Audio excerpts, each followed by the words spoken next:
We had a little breakup with our 7 deadly sins, and so we're picking up the 7 deadly sins again. We don't have many more left. Those of you who are tired of it, we don't have many more left. And today we're going to be talking about anger. Something I know nobody in here deals with, so maybe many people appreciate this. There was a husband one time who said to his wife, he said, when I get mad, you don't fight back. He said, how do you control your anger? And she looked at him and she said, well, I scour out the toilet. He looked at her and he said, you scour out the toilet? How does that help? She looked at him and she said, I use your toothbrush. Now, I know today there's going to be a bunch of husbands. They're going to make a mad dash to get a new toothbrush down at the store. When that happens, please don't say that you heard that in here today. Okay? You know, the word anger, if you look it up in Strong's, which I just love, everybody ought to have a Strong. I mean, they're inexpensive. But if you look up in Strong's, there are 279 references to the word anger in the Bible, but if you add to that fury and rage to that, there are 550 references in the Scripture to anger or anger-related references in the Bible. And I believe that's the way that it is, because anger is an emotion that every single human being is created with at birth. That is, except for Danny Turner. And it doesn't matter whether you're an extrovert or an introvert, whether you're right-handed or left-handed or amphibious, or, it just doesn't matter. Every single person has and experiences anger, and when we experience it, we express it in a whole bunch of different ways. Now, here's the dangerous part about anger, is that anger can flare up suddenly and powerfully and senselessly at the drop of a hat. And I may be overgeneralizing this morning. I don't think that I am, but I possibly could be. But I believe that right now, in this world, not just in America, but in this world, there are more angry people with very short fuses who are just waiting to explode in some kind of violent action or words everywhere. Everywhere. I've never seen anything like it. Now, I guess we've all have experienced the blaring horns and the fist pumps and the hand gestures. And honestly, when I see those hand gestures on the road, we're going to call it road rage, when I see those hand gestures, do you ever see what they're pointing at? I never found it yet. In road rage, it can occur on a highway. It can occur backing out of the driveway. It can occur on a dirt road. It can occur in a parking lot. Angry people expressing anger. Anger is more than an emotion. Anger is a delivery system of biochemicals, in other words, to our bodies. And it triggers all kinds of defense mechanisms within us when we get angry.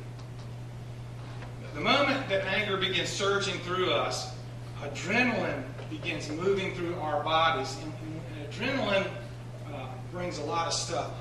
When adrenaline starts moving through your body, your blood pressure rises, your heart starts beating faster than normal. Your eyes will dilate, and that gives you wider peripheral vision. And then you have this surge of power and strength to your body, to your muscles. And you can do things that you couldn't do probably before that anger occurred strength-wise. It's amazing what happens. Your entire body, all your senses are on full alert get angry. And all of that is designed to work within us to achieve two responses, and that's either fight or flee. Now, some of you may be having a tough time trying to visualize what that's like. And for those of you who have seen the movie, it's like when your face is painted half blue and half black, like Mel Gibson in Braveheart, and your eyes are bulging, and you're carrying like a 4-foot sword, and you're just amping up your soldiers into a frenzy. Now, furiously, you can run across the field and destroy the army that you're opposing. Anger. We all feel it. We all express it. You know that anger is, it's kind of corny, but it's true. It's one letter away from danger, isn't it? You know why that is? It's because it's so explosive. You know how dangerous explosives are? Explosives are not only dangerous to the target that they're designated for, they're dangerous to the person who's about to detonate them. You'll get that halfway home. Anger is not an emotion that's confined to human beings. Animals have anger. I once had a dog. He was, this is a true story. Smokey was a half pit bull and half chow. And I love that dog, but he had very short fuse. He was fine if he didn't mess with him, but if a dog would snap at him, man, look out. God has anger.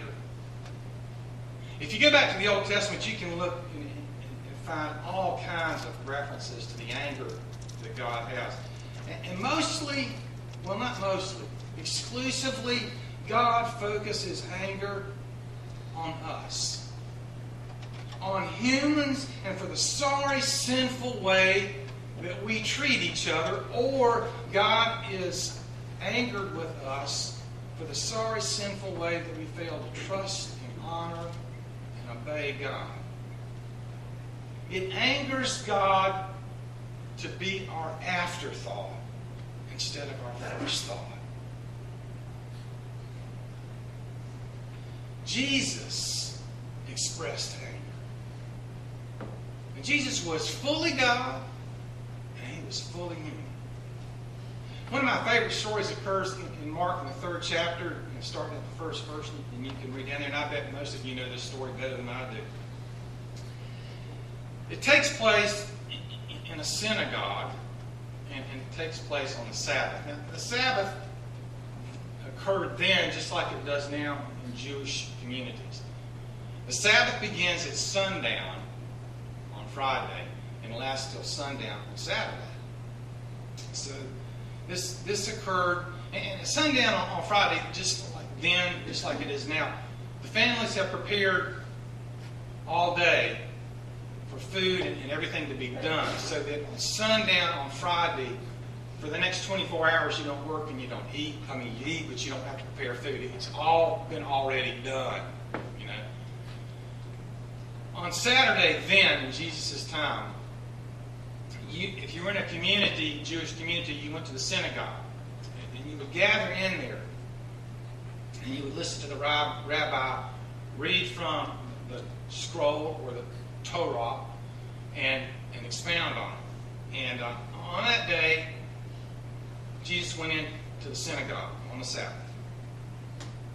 And the scriptures tell us that on that day, that all the Pharisees there had come, and they were all waiting to see if he would heal on the Sabbath.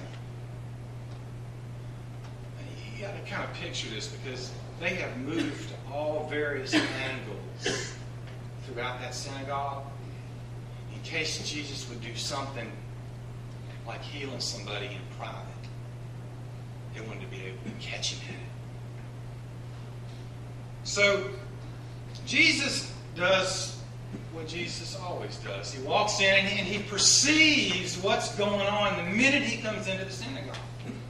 He sees this man with a withered hand, and he walks over to him and gets him up and stands him up in front of everybody so everybody can see. And then we pick the story up. And then Jesus asked them, which is lawful on the Sabbath? To do good or evil, to save a life or to kill?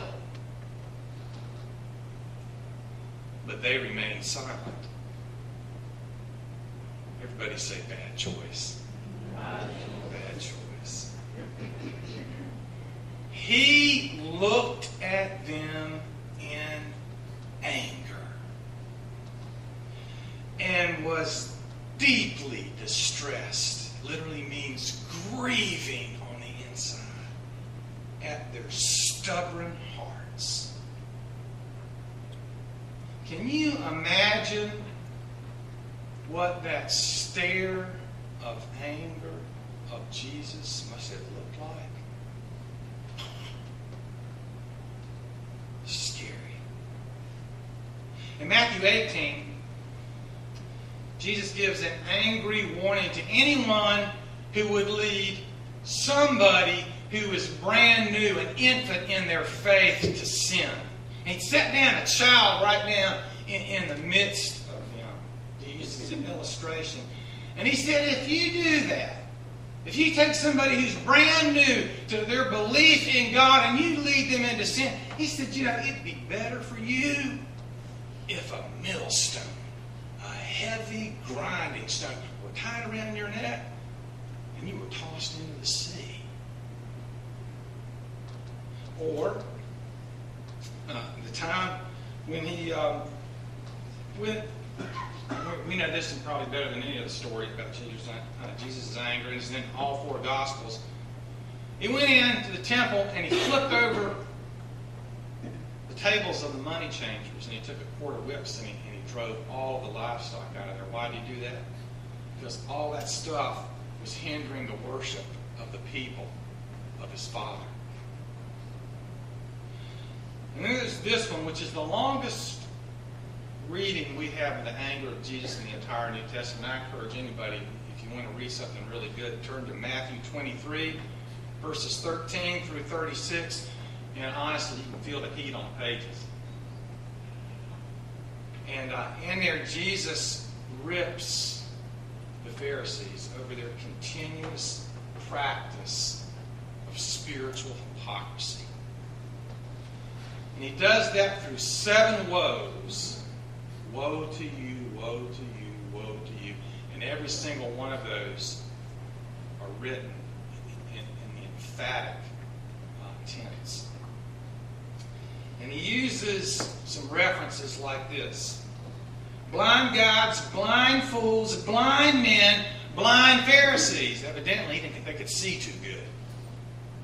And then he calls them snakes, and vipers, and hypocrites.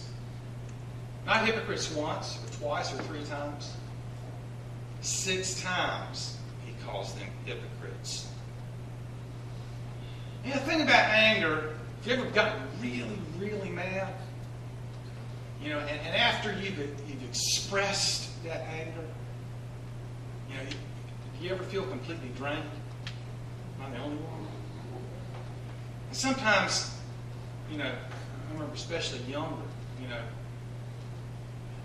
cry. Tears would flow and just all that release of that anger. And I think that after Jesus had been on that tirade, that's where he was. Because it totally shifts towards the end of that passage. And I think Jesus was in tears when he said this. He said, I would have gathered you like a mother hen gathers her chicks. But you would not. Meaning you wouldn't cooperate. You kept being the model of hypocrisy. And then he says one last thing. This is, I think, where the tears came out. Your house. He wasn't talking about structure that you lived in.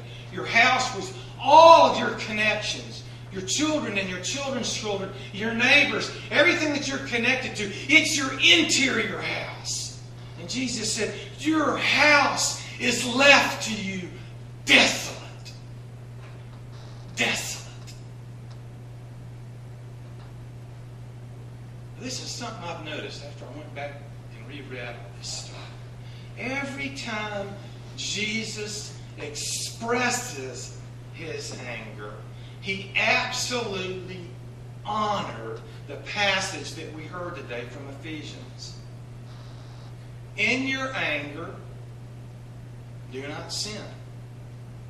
Some passages say, be angry, but do not sin. And the point, it is common to human beings. It is common to God to experience the emotion of anger. It's not the emotion of anger, the experience of anger that is potentially sinful and dangerous for us. It is how anger is expressed and what it is expressed for that is the potentially dangerous and sinful part of anger. If you go back and you look, you will find out that Jesus never expressed anger over personal stuff. Like being inconvenienced. Like not being respected. Like being spoken badly of or about by other people. He may have experienced anger, but he didn't express anger over any of those things. What Jesus experienced anger about and expressed anger over was injustices to people by people who were unmerciful, unforgiving, and unloving to each other. He expressed his anger when people pretended to be more spiritual or worshipful or faithful or obedient to God than they really were.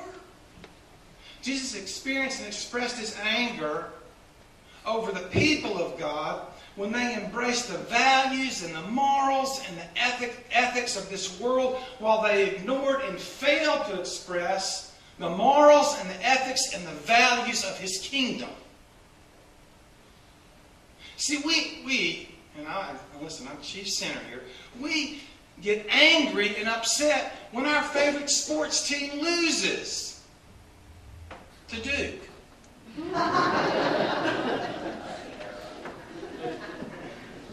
Or when the hostess tells us when we go to eat, we've got a 45-minute wait.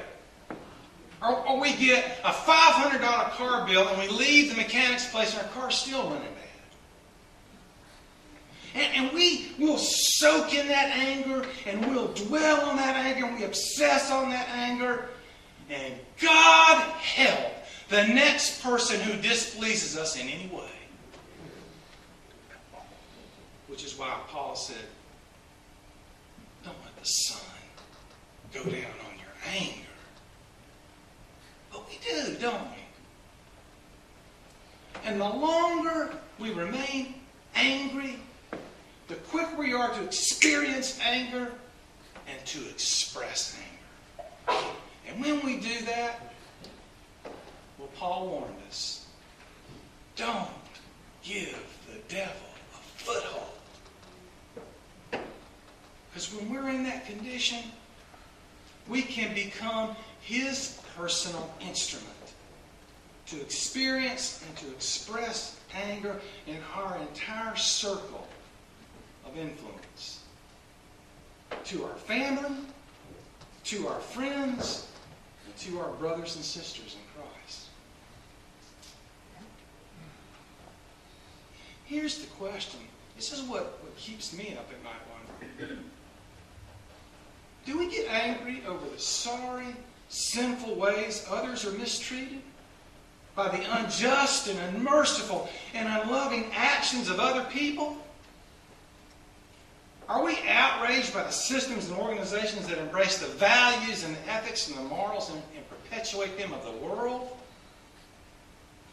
You know, there's such a thing as righteous anger. And righteous anger is the kind of anger that God expresses that can absolutely change the worldly values that people are trapped in and trapped by. Righteous anger does not give petty personal issues the emotional attention that they don't deserve. Righteous anger moved Martin Luther King and changed the civil rights outlook and perspective of this country. Righteous indignation will set up soup kitchens and shelters for homeless people. Righteous anger will come in behind a disaster and feed and clothe and help people rebuild homes and lives. Righteous anger will keep us up at night and make us pray for the neighbor whose son is addicted, or for spiritual revival to come to Cool Spring.